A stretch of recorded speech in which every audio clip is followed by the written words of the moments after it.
Welcome to the Lanctot podcast, a podcast about life, leadership, and money matters. Our guest today is Neil Lanctot. Neil is a historian and a writer.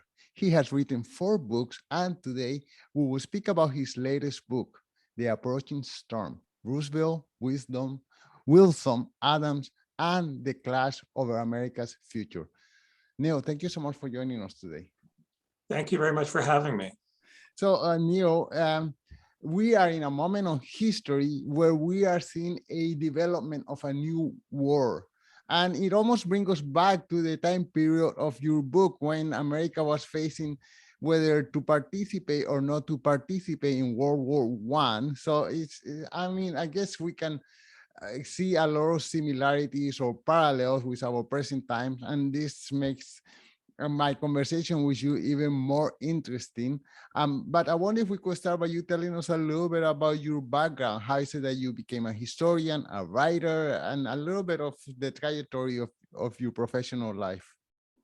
Well, I actually was an English major in college, and I thought about going to graduate school, but I decided I didn't want to continue English studies because in graduate school it gets to be a little too much and really not much fun anymore to kind of dissect literature at the graduate level. So I decided to study history, which I always liked.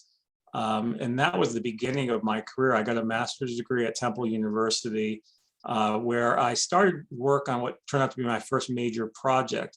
I had done work on the Negro baseball leagues, the segregated leagues in the United States during the early 20th century. So I'd done a book, an article while I was in graduate school on the Hilldale Baseball Club, and from there I turned that into a book. I then went to graduate school and then did another very large study about the Negro Leagues, this time on the business of the league, and that became the basis of my second book, Negro League Baseball. I then got my Ph.D. at the University of Delaware.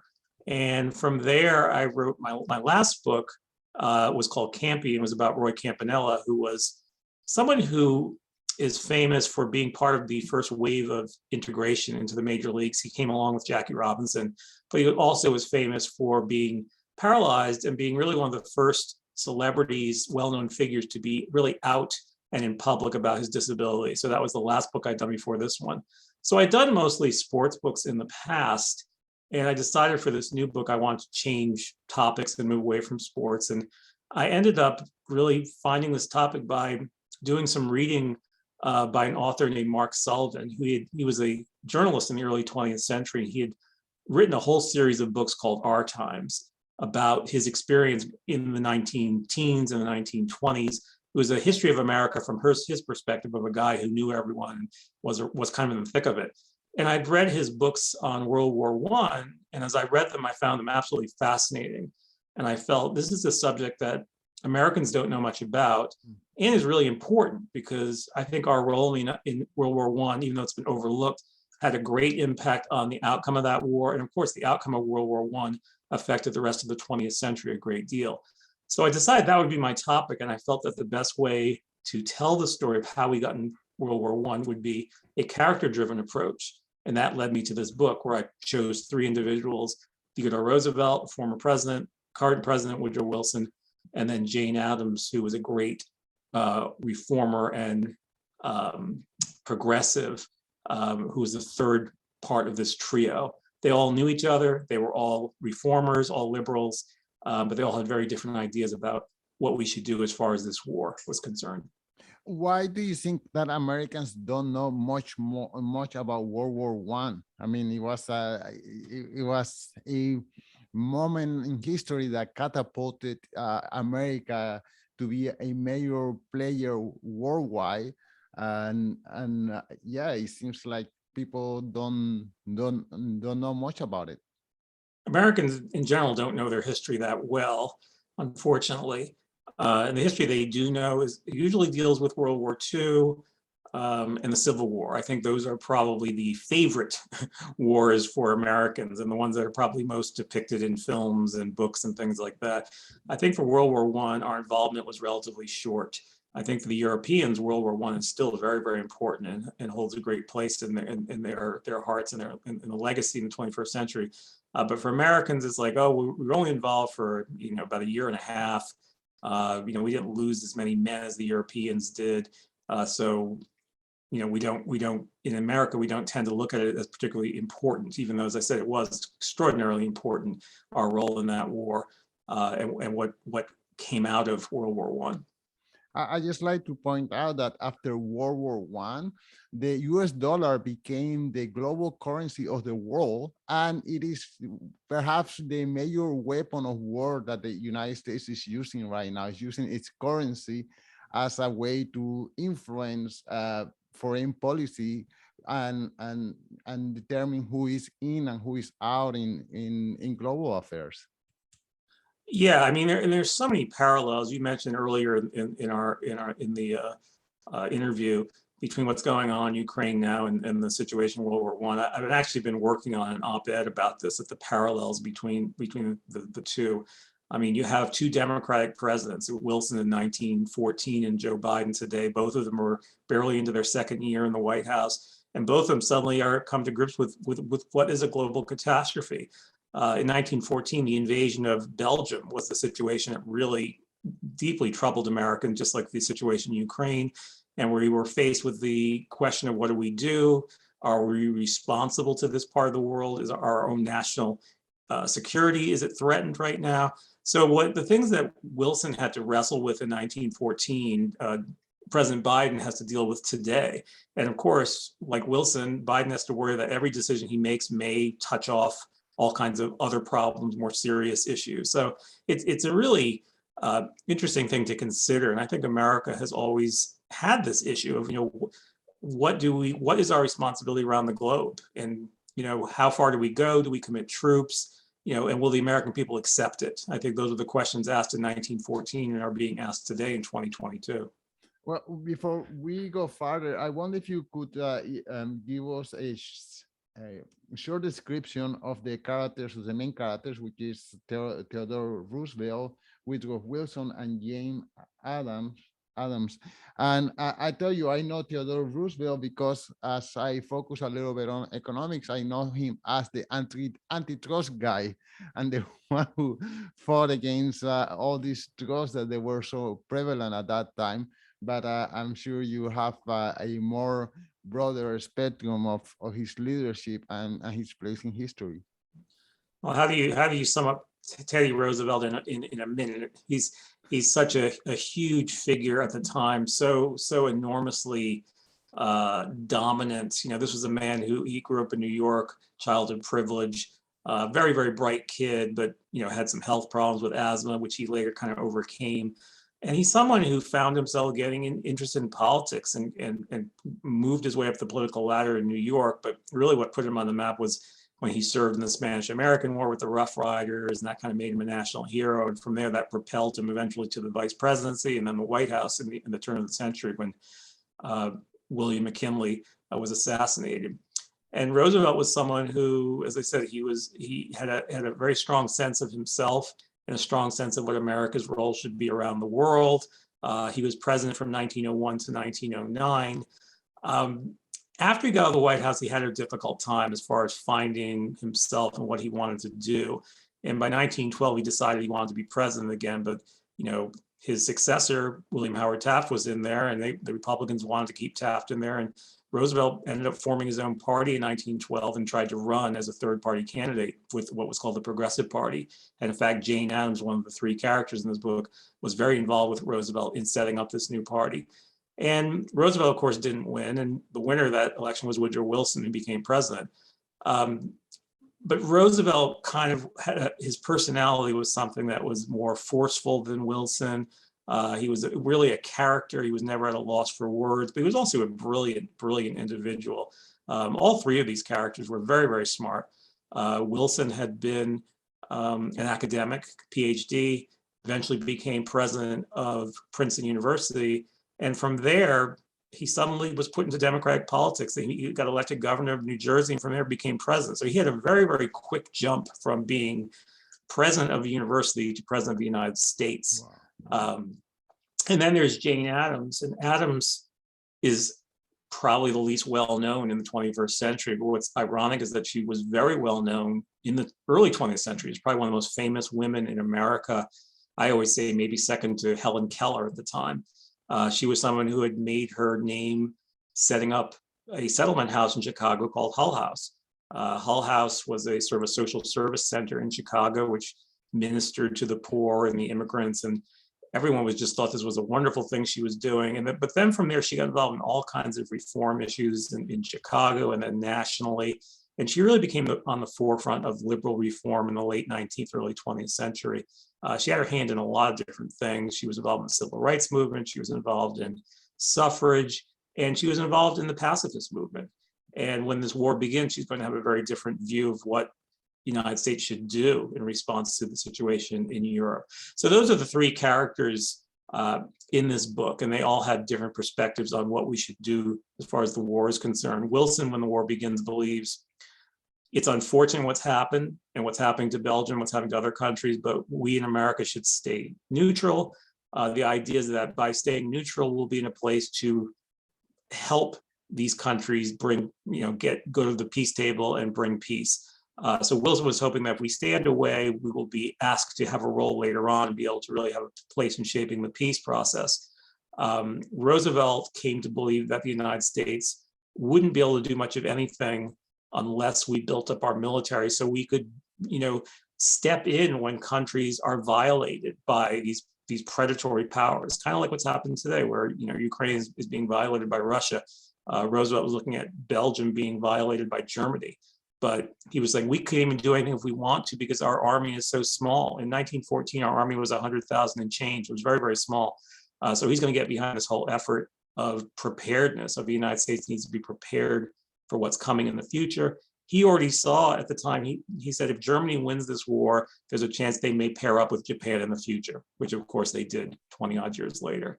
And for Jane Addams, she believed the most important thing was the United States should do everything they can to bring peace, stop the fighting. She was a pacifist, but she wasn't necessarily about nonviolence. She just believed that there should be modern international structures to help countries stop fighting instead of blowing each other up.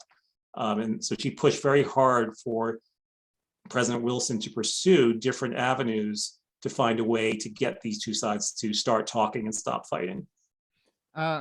So I find that lately we are seeing Woodrow Wilson from a different lens with movement like the Black Lives Matters and his position on segregation and his friendliness to Ku Klux Klan. A lot of people are seeing him in not as well. His position as a war president has been diminished, and people are highlighting this other part of his. Can you tell us more about that controversy? Yeah, Wilson is a complicated figure and a controversial figure.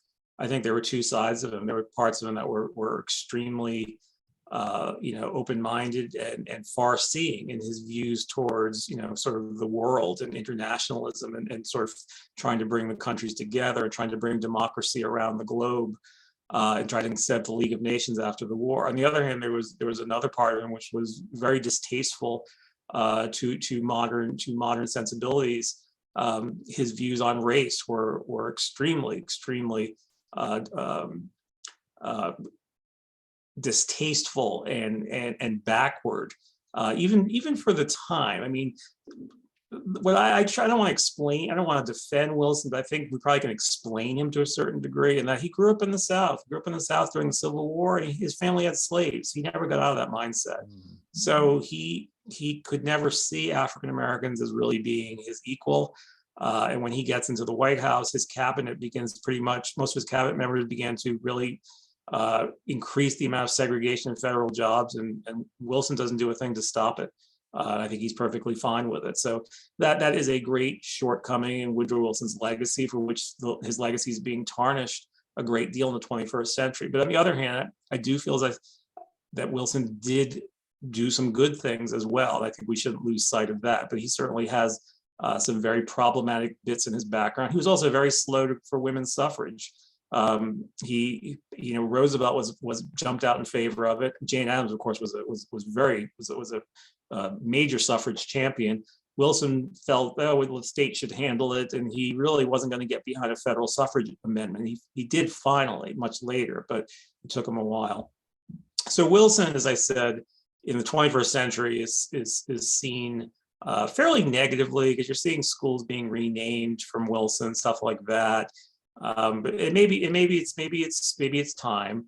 But I do worry about Wilson being completely seen in a negative sense, because I think he did do some good things, and he has to be seen within the context of his time. I mean, yes, he was a racist by 21st century sensibilities, but by 1915, 16 sensibilities, there were many who were far worse than Wilson in his own party.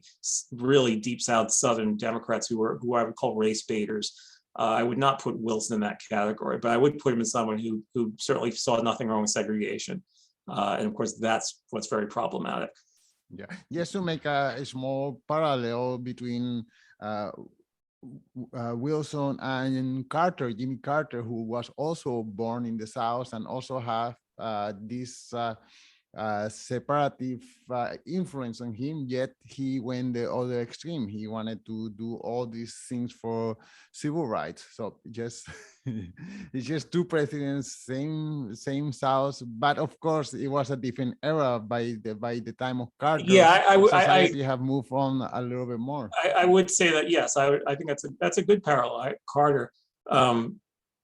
The difference is Carter was coming of age in the 40s, and I think that the country was changing, and Carter went into the military, and I think that some of that may have broadened his views and things like that. And so, yes, that's an interesting way to look at it. That Carter did what Wilson did not do. But Wilson, the Civil War upbringing, again, maybe that was it. And who knows? Maybe there are others who grew up the same way Wilson did and did not turn out either. But I'm just trying to play a little armchair psychologist here with Woodrow Wilson. Okay, and Jane Addams, she was a great supporter of Roosevelt, but there were some parts of the Roosevelt platform that she didn't agree with. Could you mention some of them? Yeah, I mean, I think Jane Addams was a pragmatist. I mean, she supported Roosevelt when Roosevelt was president, because Roosevelt was one of the first presidents to be interested in social work and those kinds of issues. And she would go to the White House and he would talk to her. And he even said to her, like, you're the kind of reformer I like to talk to, because a lot of them are extremists, but you're very sensible and things like that. And when the Progressive Party was formed in 1912 with Roosevelt as their presidential candidate, Jane Addams said, some of the things that Roosevelt's for, like military expenditures being increased, I don't want that. But on the other hand, a lot of the things he is pushing in this platform are stuff I've been pushing for 20 years. Minimum wage, child labor ended, all these kind of progressive reforms. So she kind of, I'll take the good, try to set aside the bad with him. It's a matter of what I'm going to get most out of the parties right now would be, I'm going to get most out of the Progressive Party and Theodore Roosevelt. So she does support him in 1912, but by 1916, she's moved away from Roosevelt and she's supporting Woodrow Wilson because she believes Wilson has the peace views at heart, and that he seems to be more interested in bringing peace to Europe than someone like Roosevelt was. So in 1916, Jane Addams and most of the pacifists vote for Woodrow Wilson. And it's a very, very close election in 1916. It's something that is covered in the book, where basically if you flipped like 2,000 or 3,000 votes, it might have been less than, I don't remember the exact number, Woodrow Wilson loses that election and the Republican candidate, Charles Evan Hughes, wins. And that also would change history if a different person was president in 1917. So I think, as I said, she was a pragmatist. Whichever figure was going to assist her in getting her own goals accomplished, she was willing to support. So Roosevelt, she knew he wasn't perfect, but he was good for her for certain issues. Well, we know that later on, Jane Addams, she goes on to win the Nobel Peace Prize, but in her time or throughout her life, how were her pacifist views viewed by the general American public? Well, first of all, I'll just mention, you may not know this, all three of these individuals in this book all win the Nobel Peace Prize. So that's something that does tie them together, besides some of the other issues that tie them together. So it's funny that Roosevelt, who always had the reputation as being a warmonger, Roosevelt also won for his involvement in helping to end the war between the Russians and the Japanese in 1905. Jane Addams' views on pacifism became less and less acceptable to the American public. I mean, she's someone who was so praised and so appreciated by Americans. But when she starts to get involved in foreign policy and speaking out as far as pacifism is concerned in 1915, 1916, a lot of Americans turn on her. The press turns on her. You start seeing very vicious commentary about her, basically saying a woman should not be involving herself in foreign policy. How dare she try to tell the country what to do? So I think it was almost the public accepted her when she was doing social work type things, but when she started to do things more outside of her lane, I think people got upset. And when America does eventually get involved in the war, she's even seen even more negatively. There's a lot of anger towards her that she was someone who, she's not wholeheartedly for the war, she's not loyal, which was ridiculous, but there was some backlash against her. In the 1920s, after the war, when there's a real conservative tide in America, you even have the feds keeping tabs on her. The J. Edgar Hoover is coming to meetings and watching what Jane Addams is saying, and you have the ROTC calling her the most dangerous woman in America. That kind of peters out by the end of the 20s. I think when people start to have different feelings about World War I, and there's a sense in America that we should never have been involved in this war in the first place. And then Jane Addams' reputation begins to increase and soar by the early 30s. She wins the Nobel Peace Prize. And by the time she dies in 1935, she once again is looked on as a beloved figure in the United States. As I said, unfortunately, she's not well known today, but she certainly deserves to be, because she is an extremely important figure and really a tremendous force in American life at this time in the first third of the 20th century. Well, even though she's not that much well remembered, the pacifist movement is very much well and alive, and I think it was part of the anger people felt during the time that the United States was involved in the war with Vietnam, and maybe to a lesser extent the war with Iraq. I think there's always been a pacifist movement in the United States. It's been accepted more or less depending on the war we're involved in. I think during World War II, certainly pacifism was not really acceptable to the larger American public. But when there are wars on in which there's a great deal of ambivalence, I think the pacifists do have a great deal of influence. And so, like Vietnam, I think would be a good example of that. And I think certainly people like Addams and those with her were the great forerunners of this, of a sort of a strain in America, a group in America who are willing to challenge the official view of the war and what should be done and what American foreign policy should be all about. Okay, well, you bring to light these great characters, but who were some of the secondary characters in the book that we should know about? There are so many who are very interesting. Henry Ford is one of them. I think most of your listeners will know about Henry Ford. Ford was someone who was, he'd made his millions at this point with the Model T, but he was someone who decided he was going to use his money for something else. Everyone seemed to think Henry Ford knew everything. He's a brilliant guy, he's got a brilliant company, successful company. So Ford must know about foreign affairs. And Ford decided he was going to get involved in the peace movement. He threw a lot of money at the peace movement. Unfortunately, Ford didn't really understand what he was doing. And Addams worked with him a little bit, but she got frustrated with him at times because he didn't really want to lay out plans carefully. He sort of wanted to make things happen and get publicity. He gets involved in this whole peace ship issue where the ship is going to go to Europe and supposed to go to set up some sort of conference of neutrals, but the press tended to fixate on this ship that Henry Ford had chartered, and it's going to bring peace to Europe by itself magically. And Ford knew that was kind of a dumb idea, but and Addams told him that, you want to focus on the conference of neutrals that the people who are traveling on the ship are going to do when they get to Europe. And Ford was saying, well, it's publicity. Any publicity for peace is good. So Addams didn't agree with that kind of thing. So you have Ford as a figure in this book. You have the Wilson's second wife, Edith Wilson. In the middle of the Lusitania crisis, Wilson has met a new woman. His wife had died right when the war started, but he meets a new woman.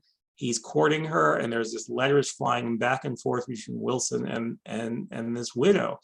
Edith Galt. So he's carrying on this torrid romance in the middle of, some very serious issues in America, and he marries this woman very quickly. So there's a lot of stuff in the book about his relationship with Edith Galt, who really started to take on a very interesting and substantial role in the White House. And finally, I'll just mention the German ambassador to the United States, Johann von Bernstorff. He was someone who realized that America had to be kept out of this war, because if they got involved in the war, Germany was going to lose. So he does really everything he can to keep the two sides from splitting. But what's also interesting about Bernstorff is that he's having an affair with an American in the country. The federal government, the feds were tapping his phones, and I use this as research in the book.